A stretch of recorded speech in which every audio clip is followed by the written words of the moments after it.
Ce matin, je voudrais que nous puissions nous rendre à la croix de Golgotha, à la croix du Calvaire. Cette croix qui est une folie pour les gens de ce monde. Parler de la croix, c'est un délire absolu. C'est une folie, un homme qui serait venu sur terre, mourir sur la croix pour sauver le monde. Quelle folie. Seigneur, c'est avec cette folie que tu as choisi de convaincre le monde. C'est avec cette folie que tu as choisi de parler à l'humanité. C'est avec cette folie que tu as choisi de sauver l'humanité. Alors ce matin, nous voulons ensemble nous rendre au pied de cette folie et considérer ce que tu as fait pour chacune de nos vies et considérer ce que tu as fait pour chacun de nous. Saint-Esprit, je te prie que, par la puissance de Dieu, tu puisses révéler à nos cœurs une dimension particulière de cette croix. Seigneur, merci. Et ce matin, je commencerai par poser une question. Et si il me manquait, et si il te manquait, et si il nous manquait une partie de la révélation de la croix? Peut-être que je crois tout savoir sur la croix. Jésus est mort, il m'a pardonné mes péchés, il est ressuscité, ça me suffit. Et ma question ce matin, c'est « et si ?» une dimension particulière de révélation me manquait au pied de la croix. Alors, je t'invite à te rendre au pied de la croix et c'est en répondant à cette question, est-ce qu'il me manque quelque chose ou pas, que tu vas pouvoir jauger, eh bien, là où tu en es. En répondant à cette question, oui, il me manque quelque chose, non, il me manque rien, tu vas pouvoir jauger. Et ce matin, nous allons commencer par jauger ensemble cela. Voyons d'abord ce que Jean-Baptiste déclare dans l'évangile de Jean, au chapitre 1er, dans les versets 19 à 23. Voyons d'abord ce que Jean déclare, ce que la Bible déclare de Jean dans l'évangile, Jean-Baptiste, et c'est dans l'évangile de Jean, Jean-Baptiste, Jean. Voici le témoignage de Jean lorsque les Juifs lui envoyèrent de Jérusalem une délégation de prêtres et de lévites pour lui demander « Qui es-tu ? Qui es-tu » Il dit clairement la vérité sans se dérober et leur déclara ouvertement « Je ne suis pas le Messie. Je ne suis pas le Messie. » Mais alors, continuèrent-ils, « Qui donc es-tu ? Es-tu Élie ? Je ne le suis pas. » Es-tu le prophète ? Non. Mais enfin, insistèrent-ils, qui es-tu ? Il faut bien que nous rapportions une réponse à ceux qui nous ont envoyés. Que dis-tu de toi-même ? Et ce matin, la question t'est posée à toi, mon frère, ma sœur. Que dis-tu de toi-même ? Moi, répondit-il, je suis cette voix dont parle le prophète Ésaïe, la voix de quelqu'un qui crie dans le désert, préparez le chemin du Seigneur. Je ne sais pas si un instant, vous pouvez imaginer la réponse de Jean-Baptiste, la certitude qu'il a à la question « Qui es-tu » Essayez de vous mettre dans ce contexte-là. Il répond sans ambiguïté « Moi, je suis cette voix dont parlent les Écritures plusieurs siècles avant. » Moi, quelle audace! Quelle assurance, quelle certitude. Moi, Jean-Baptiste, je suis celui dont Ésaïe parle plusieurs siècles avant. Je suis celui-là. Imagine un seul instant qu'on te pose cette question. Toi, qui es-tu ? Est-ce que tu vas répondre quelque chose comme du genre « Moi, je suis cette voix dont parle un prophète plusieurs siècles avant » Ça m'étonnerait. Quelle conviction tu aurais si tu pouvais dire ça? Moi, je suis ce prophète dont la Bible parle plusieurs siècles avant. Tu peux aussi penser, heureusement que je ne le fais pas, quel ego faudrait-il avoir pour affirmer une chose comme ça? Quel orgueil! Moi, la Bible parlerait de moi plusieurs siècles avant, je serais un grand homme, une grande femme. Quel orgueil de se positionner comme ça. Alors à ce stade-là, je dirais, tu peux penser librement ce que tu veux. Mais il va falloir dans le cheminement ce matin que nous puissions répondre à cette question. Qui es-tu? Qui sommes-nous? Écoutons ce que Jésus lui-même dit. Dans Luc au chapitre 4, versets 17 à 21. Dans Luc au chapitre 4, versets 17 à 21. Je vous situe le contexte. C'est un moment où Jésus se rend dans le temple, et Luc chapitre 4, versets 17 à 21. C'est un moment où Jésus se rend dans le temple, et en fait, il déplie le rouleau des Écritures, et que dit-il? Vous lirez le contexte, si ça ne s'affiche pas, c'est pas très grave, ne soyez pas perturbés pour autant, hein, c'est pas dramatique. En substance, Jésus, là, il déclare quoi? Il dit, voilà qui je suis. Voilà qui je suis. J'étais annoncé par Ésaïe, je suis celui dont les Écritures parlent plusieurs siècles avant. Et me voici en chair et en os. Waouh! Me voici en chair et en os. On a parlé de moi des siècles avant, et j'arrive aujourd'hui en chair et en os. Et comme le déclare la parole a été faite chair. La parole a été faite chair. En fait, comprenez bien que ces deux personnes, Jean-Baptiste, Jésus, eh bien, d'un seul coup, sont devenus deux réalités, deux hommes en chair, en os. Jean-Baptiste, on lui dit, qui es-tu? Je suis cette voix. Jésus, il dit, moi, eh bien, on parle de moi dans Ésaïe, voilà, je suis celui dont parlent les Écritures. Mais quelle audace! Quelle certitude! Quelle conviction! Qui es-tu? Qui es-tu? Quel miracle! Quel miracle de dire, comme ces deux personnages que la Bible nous montre, eh bien, je suis en chair et en os, la manifestation de ce qui a été décrit plusieurs siècles en avance dans les Écritures. Alors, je pense que sans mal, tu vas être d'accord avec moi pour dire que si quelqu'un te demandait qui tu es, tu pourrais évidemment pas répondre de cette façon. On est d'accord? Parce que tout le monde n'est pas Jean-Baptiste ou Jésus. On est d'accord? Vous êtes d'accord avec ça? Vous ne pourriez pas dire ça. Eh bien, laissez-moi vous dire que vous commettez une grave erreur. Vous avez tout faux. Vous commettez une grave erreur. Pourquoi? Parce que ce même Ésaïe te donne naissance à la croix. Qu'est-ce que dit Ésaïe chapitre 53, versets 4 à 5? Il te donne naissance des siècles plus tôt. Ésaïe chapitre 53, versets 4 à 5. Ésaïe chapitre 53, versets 4 à 5.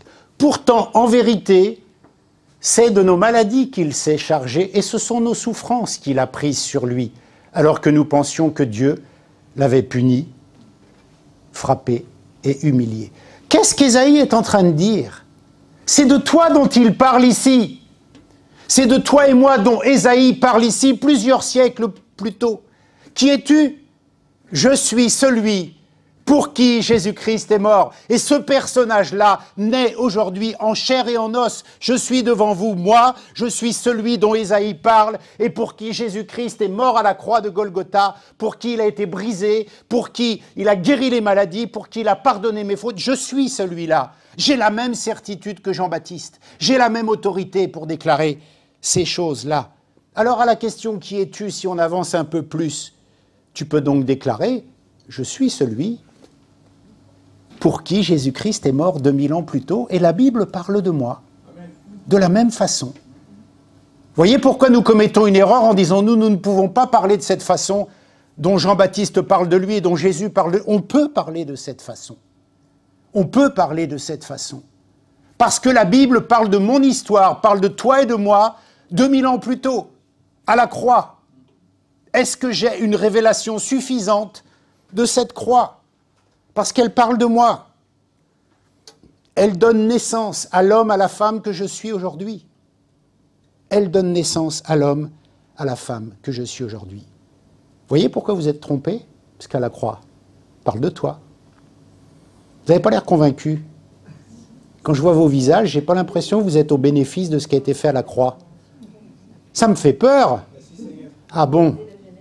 D'accord.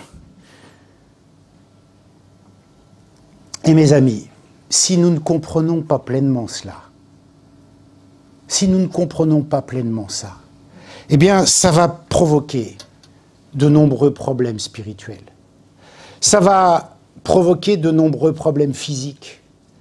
Ça va provoquer de nombreux problèmes émotionnels. Voilà pourquoi je dis qu'il faut une révélation supérieure de ce qui s'est accompli à la croix pour moi. Parce que je le veuille ou non, tout le message de la Bible est centré sur la croix. On parle de message christocentrique, centré sur la croix. Tout le message de la Bible est centré sur la croix. Toute la vie du croyant est centrée sur Jésus-Christ. Toute la vie du croyant est centrée sur Jésus-Christ. Et mieux, cerise sur le gâteau, toute la puissance du ciel est concentrée à la croix. Toute la puissance du ciel est concentrée à la croix. Ça veut dire que je suis défini par cette croix. En tant que nouvelle créature, en tant que chrétien né de nouveau, je suis défini par cette croix. C'est ce qui me définit. Toute mon histoire nouvelle, elle est là, à la croix. Ma vieille histoire a pris fin, mon histoire nouvelle a pris naissance ici et là. C'est ce qui me définit. Donc ce qui me définit, c'est que je suis pardonné, c'est que je suis guéri, c'est que je suis sauvé, et c'est que toute la puissance du ciel surnaturel est à ma disposition. Parce que Christ est mort. Si je prêche la croix, il se produit des prodiges. Il se produit des miracles de conversion. La conversion est un miracle, le plus grand des miracles. Il se produit des miracles de délivrance, parce qu'à la croix, toute la puissance du ciel a été libérée. Mais quand je vous dis ça, ça devrait vous faire sauter de joie. À moins que nous soyons convaincus que nous ne soyons pas tellement au bénéfice de toute cette déclaration. Et dans ce cas-là, il faut travailler à arriver au bénéfice de cela. Parce que le message de la croix doit être remis au centre de nos vies. Toute la puissance du ciel, elle est là. Le message de la croix doit être remis au centre de nos vies. Et ce n'est pas seulement pour le jour de ta conversion. Ce n'est pas seulement le jour où tu as accepté Jésus-Christ comme Seigneur et Sauveur dans ta vie. Le message de la croix, c'est tous les jours. D'ailleurs, Jésus le confirme. Chaque fois que vous êtes rassemblés, rappelez-vous, faites ceci en mémoire de moi, prenez le pain, prenez le vin, rappelez-vous, remettez au centre de votre rassemblement ce qui s'est passé il y a 2000 ans. Rappelez-vous tout cela. Jésus-Christ nous demande même tous les jours d'être centrés sur la croix, et quand nous avons un culte, eh bien d'être en communion avec ce qu'il a fait à la croix de Golgotha pour nous. C'est pas pour rien. C'est pas pour rien. Chaque dimanche matin, quand je prends le pain, quand je prends le vin, je retourne à la croix. C'est donc bien qu'il y a quelque chose de nouveau à y trouver, quelque chose de plus puissant à découvrir. Tromoller a dit, bon, je suis mort une fois pour vous il y a 2000 ans, c'est bon, vous êtes convertis, on passe à autre chose. Il n'a pas dit ça. Il n'a pas dit ça. Alors, voyons maintenant plus en détail cette croix, qui, j'espère vous êtes d'accord avec ça, est mon histoire. Est-ce que maintenant on peut répondre fermement que je suis celui dont parle la croix avec toutes ses promesses? Est-ce que vous êtes d'accord avec ça? Parce que c'est important d'être aligné sur les déclarations de la parole de Dieu pour nous. C'est important d'être aligné avec la Bible. Est-ce que tu peux dire, comme Jean-Baptiste disait de lui pour Ésaïe, comme Jésus disait de lui pour Ésaïe, est-ce que tu peux dire, comme Ésaïe dit de toi, je suis celui-là? Je suis celui-là. Amen. 3, Amen. 4, 5. Ah voilà, ça monte. Merci, merci. Non, parce que si ce n'est pas une vérité, il faut s'arrêter et prier. Il faut te convertir. Oui, c'est vrai. Il faut te convertir. Si tu n'es pas au bénéfice de la croix, où est ta conversion? Qu'est-ce qu'il me faut comprendre? Il me faut comprendre ce que la croix accomplit pour moi. Les derniers mots de Jésus sur la croix, dans Jean chapitre 19, au verset 30, c'est tout est accompli. Tout est accompli. Jean chapitre 19, verset 30. Tout est accompli. En grec, je vais faire mon savant un peu là. En grec, le terme accompli, c'est téléo. Téléo. Ce qui signifie terminer, compléter, conclure, mais aussi effacer une dette. Effacer une dette. Merci. Ça fait du bien. Ce qui veut dire tout est remboursé. Tout est remboursé. Ça a du sens. Ça a du sens, tout est remboursé. Je ne sais pas si un jour on vous a remis une dette. Mais franchement, quand vous avez une dette et qu'on vous la remet, ça fait plaisir. Vous savez, dans le temps, quand les présidents étaient élus, ils faisaient l'amnistie. C'est-à-dire que si on avait des peines d'impôt, des trucs comme ça et tout, on était amnistié. Oh, merci, monsieur le président. Trop gentil. Trop super, le président. Ma dette est remise, je ne dois plus de sous. C'est fini tout ça. Mais à la croix, ce n'est pas fini. Tout est remboursé. Tout est remboursé. Et nous devons comprendre cela, premièrement. La deuxième chose pour laquelle il nous faut une part de révélation supérieure, c'est que la croix est un lieu d'échange. D'échange. Je m'explique. La croix est un lieu d'échange divin parce que c'est là que Jésus-Christ a pris ma place. La mienne. C'est là qu'il a pris ma place. Mais si je comprends ça, déjà, vous allez me dire, mais c'est évident. Non, non, c'est pas évident, parce que dans l'état où tu es, tu n'as pas compris ça. C'est pas évident. Il a pris ma place. Il a payé ma dette. C'est lui qui est sur la croix. Et pourquoi je dis c'est un lieu d'échange? Parce que il a souffert la totalité du châtiment que je méritais à la croix. C'est ce que déclarent les Écritures. Toute ma désobéissance, tous les crimes de l'humanité, tous les péchés de la terre, il les a portés à cette croix. Il faut s'en rappeler. Il faut s'en rappeler. Quand je suis culpabilisé par quelque chose, je dois me rappeler que même ça, même le truc là qui te culpabilise, il a été pardonné. Il est mort pour ça, il a pris ma place. Cette culpabilité, elle a été prise par lui. On dit amen, mais en fait, dans la vraie vie, on souffre. Donc on dit amen de la bouche, mais dans ce qu'on vit, on ne dit pas amen. Parce qu'autrement, on ne souffrirait pas de culpabilité, de tout un tas de choses comme cela. Et pourquoi c'est un lieu d'échange? Parce qu'en retour de cela, moi, je reçois toutes les bénédictions qu'il a acquises pour moi à la croix. Waouh! Évidemment, quand on dit ça, tout le monde dit « ouais, trop super, trop génial ». Mais ce n'est pas de la bouche qu'il faut le dire, il faut le vivre. Il faut le vivre.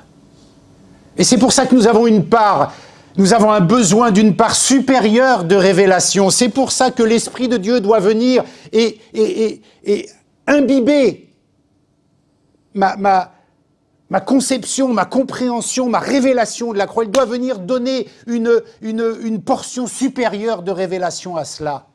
Parce que nous savons tous que Jésus-Christ est mort pour nos péchés, mais nous marchons tous comme s'il n'était pas mort pour nos péchés. Et je ne dis pas ça pour nous peiner. Je dis cela parce que nous avons besoin d'une part supérieure de révélation. Et on ne peut pas le faire nous-mêmes par notre intelligence. On a besoin que l'Esprit de Dieu vienne, boum, manifester cela dans nos vies. Parce que moi, par mon intellect, je ne le comprendrai pas.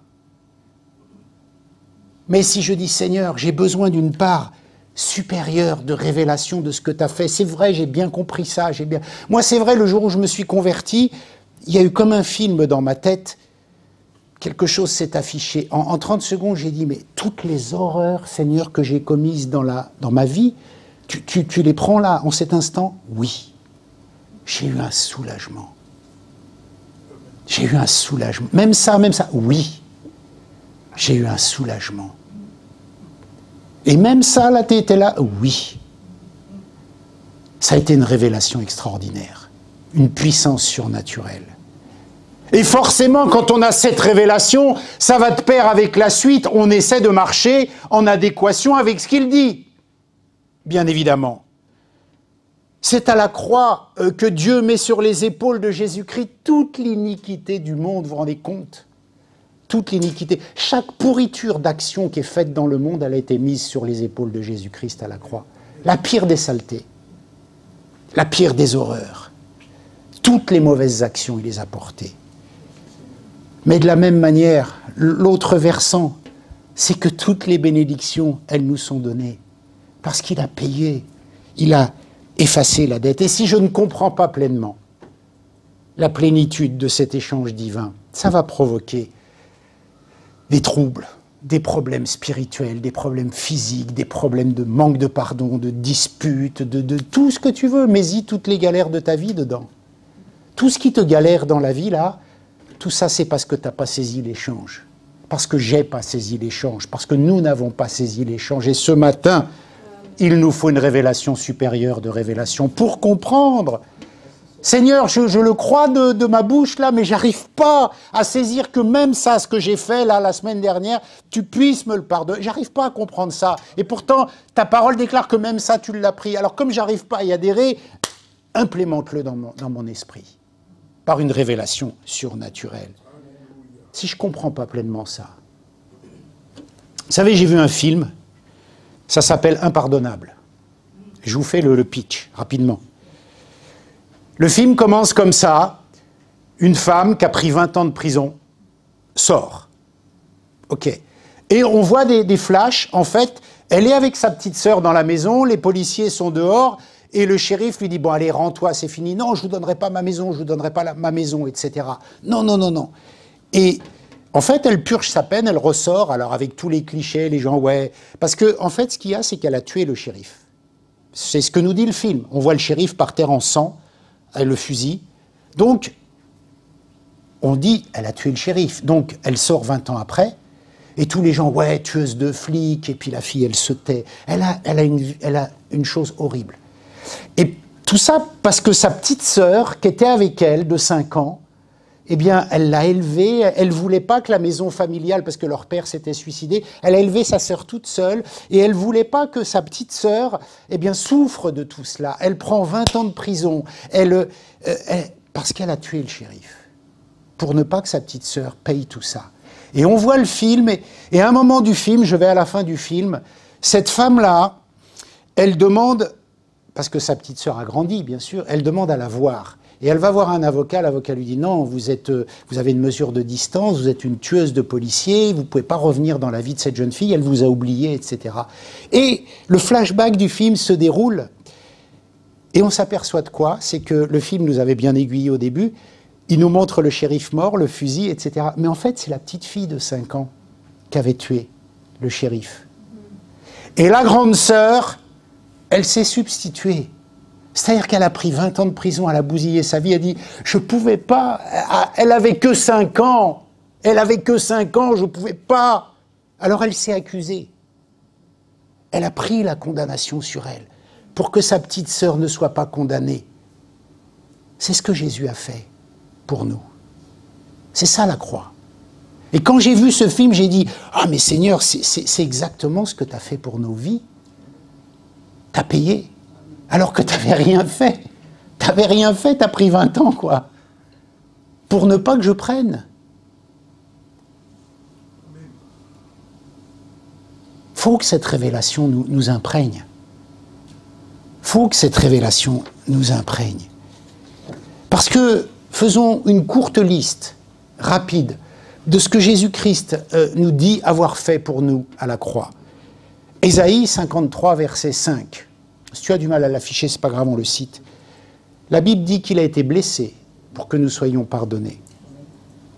As-tu un problème avec le pardon? Ton pardon, toi, ou le pardon avec les autres? Médite cela. Ça, c'est un acquis, une acquisition de Jésus-Christ pour nous à la croix.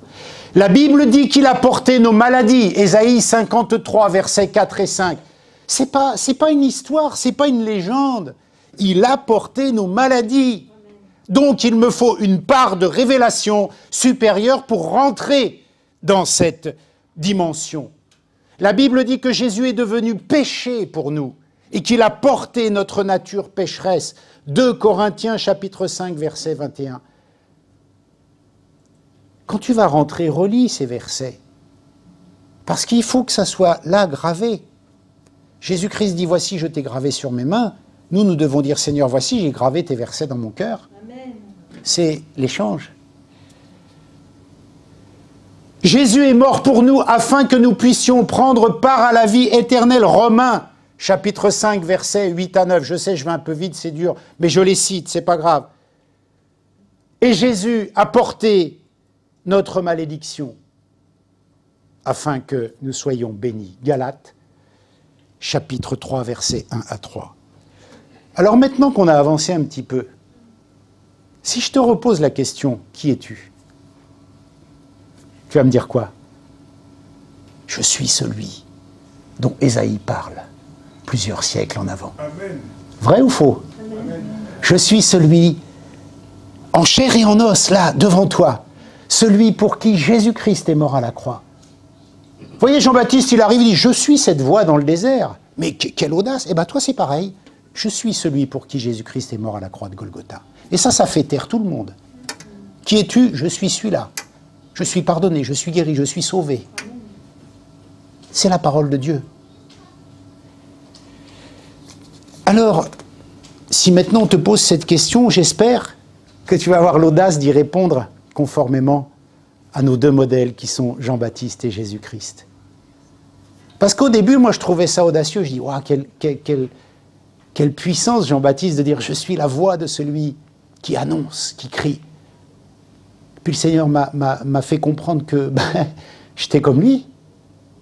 Moi, je suis quelqu'un. Je suis quelqu'un pour Christ. Je suis quelqu'un dans la parole de Dieu. Je suis connu dans la Bible. Il y a des versets qui ont été écrits pour moi, en chair et en os. Je suis connu. T'es pas rien, t'es pas n'importe qui, t'es connu. T'as une histoire qui a existé il y a 2000 ans et tu viens aujourd'hui parce que t'as accepté Jésus. En chair et en os, toi aussi, la parole a été faite chair. Tu vois, la parole, elle a dit que t'étais sauvé, t'es un corps qui est né de nouveau. Voilà, tu t'es matérialisé, tu as traversé le temps. Je suis celui dont la Bible parle à la croix. Je suis comme Jean-Baptiste, une voix qui crie dans le désert. Parce que je suis messager de Christ aujourd'hui, j'annonce l'Évangile. Je suis la voix, je prépare la route. En prêchant l'Évangile, qu'est-ce que nous faisons? Nous préparons la route au monde à la réception de Jésus-Christ. Nous ouvrons le chemin. L'apôtre Paul dit quoi? Il faut bien qu'il y ait des gens qui leur parlent pour qu'ils entendent et qu'ils comprennent. Alors moi, je suis la voix de celui qui crie Jésus-Christ dans cette génération, de la même façon que Jean-Baptiste. Et de la même façon que Jean-Baptiste, c'est dans un désert, parce que les gens ne veulent pas. Mais je suis cette voix qui crie dans le désert. Et encore, le modèle Jean-Baptiste nous donne quelques lignes. Comment dois-je me comporter? Qu'est-ce que dit Jean-Baptiste? Il faut qu'il grandisse et que je diminue. Alors je dois me comporter de cette façon. Il faut que Jésus-Christ grandisse en moi, dans mes projets, dans ma vie, dans nos rassemblements, dans nos relations, dans nos contacts. Il faut qu'il grandisse et il faut que je diminue. Ça veut bien dire qu'il faut que je rende vivant son sacrifice en moi, de nouveau et à chaque fois. Peut-être que tu es un peu éloigné de ça, tu te dis « ouais, mais je me suis converti il y a super longtemps ». Il faut que réactualiser. Tu sais, quand on est sur l'ordinateur et qu'on est sur Google, des fois il faut rafraîchir la page pour qu'elle se remette à jour. Pourquoi il ne faudrait pas rafraîchir ta conversion? Pourquoi il ne faudrait pas rafraîchir ta compréhension, ta révélation de la croix? Tu sais, tu vas sur ton navigateur en haut à gauche, enfin le mien c'est en haut à gauche, et tu rafraîchis. Et hop, la page elle s'affiche plus pareil, dis donc. Il y a des trucs nouveaux. Alors peut-être que, eh bien, ta conversion, ta révélation de la croix, si tu rafraîchis, tu auras des trucs nouveaux. Ouais, c'est vrai, tiens, je suis guéri. Peut-être que j'ai pas compris ça, que ça se passait à la... Ah mais c'est vrai, je peux pardonner. Ah mais c'est vrai, telle et telle chose. Il faut rafraîchir. Parce qu'il y a encore plus de révélations à recevoir. Il y a encore plus de bénédictions à obtenir. Alors c'est le cas ce matin, je vais conclure. La Bible nous dit qu'après 400 ans de silence, eh bien, la voix de Jean-Baptiste a retenti dans le désert. Après un silence entre l'Ancien Testament et le Nouveau, la voix de Jean-Baptiste a retenti dans le désert. Et Jean-Baptiste s'est défini selon les Écritures. Et nous devons ce matin nous définir selon les Écritures. Parce que quand tu seras sauvé, dit Jésus-Christ, il faudra que tu ailles dans le monde et que tu fasses retentir ma voix. Mais comment puis-je être le porte-parole d'une voix si je n'ai pas moi-même expérimenté le message? Ce matin, nous devons recevoir, et ce n'est pas un message d'évangélisation de plus, nous devons recevoir une dimension supérieure de révélation de la croix pour avancer, pour que je puisse saisir ce qui me manque, pour que je puisse saisir que, effectivement, je n'avais pas vu ça comme ça, je suis celui ou celle dont parlent les Écritures. Waouh! T'avais déjà pensé à un truc comme ça? Sois honnête. Qui c'est qui avait pensé à ça? Personne. Merci. Jude, t'avais pensé à ça? Sois béni. Alors t'es un précurseur, on va t'appeler Jean-Baptiste maintenant.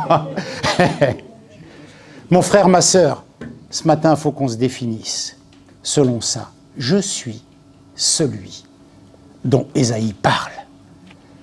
Je suis celui pour qui Christ est mort à la croix de Golgotha.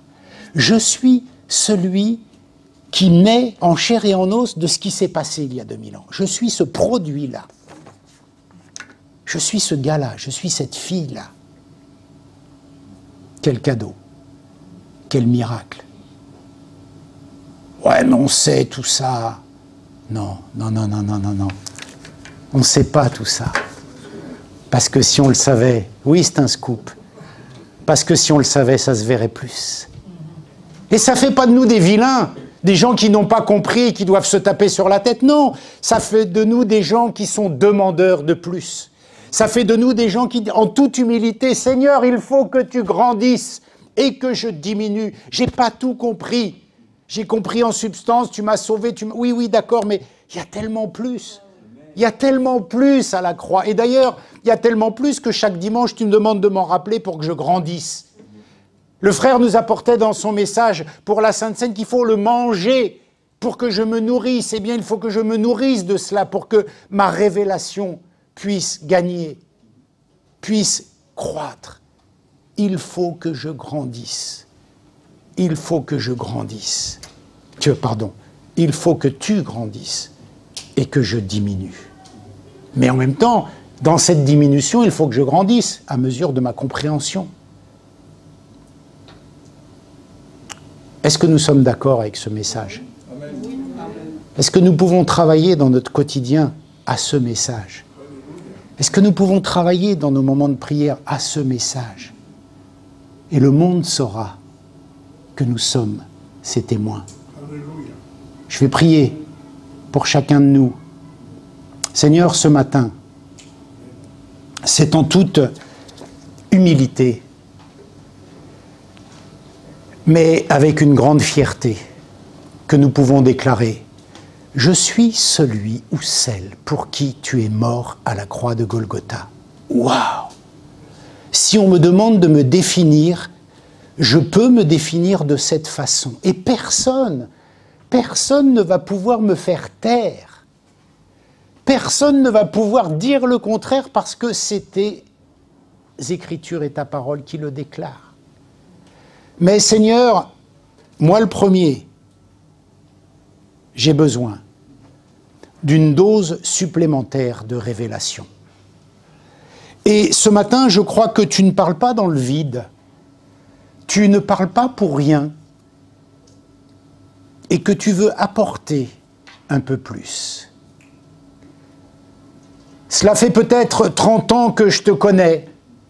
Ça fait peut-être 6 mois que je te connais. Ça fait peut-être 2 ans que je te connais. Peu importe. J'ai besoin de plus. Et je voudrais ce matin prendre un temps, parce que je sais que l'Esprit de Dieu atteste la parole de Dieu, pour qu'elle ne retourne pas sans avoir accompli son effet. Autrement, quel intérêt? Un message de plus? Non. Viens et vois. Viens et vois. Alors, je vous propose de rester concentré sur ces déclarations. Je vous propose de rester concentré sur ce que déclare la parole de Dieu. De préparer votre cœur. Et si vous êtes d'accord, je vais prier pour vous, afin que vous puissiez recevoir cette dimension supérieure. Et ce que vous allez recevoir aujourd'hui ne suffira pas pour demain, mais ça nous fera avancer aujourd'hui. Ça nous fera avancer aujourd'hui. Vous savez, la manne dans le désert, eh bien, le soir, elle pourrissait parce que c'était juste une provision pour la journée. Et le lendemain, il fallait une autre manne. Ce matin, il y a peut-être des choses que tu reçois, d'autres que tu n'as pas comprises. Mais Dieu veut nous aider. Alors, je vais te demander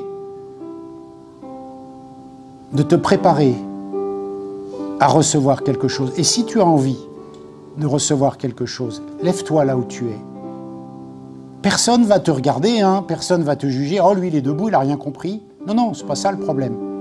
Parce que si tu te dis ça, il faut que tu diminues pour qu'il grandisse. Alors c'est un geste humble.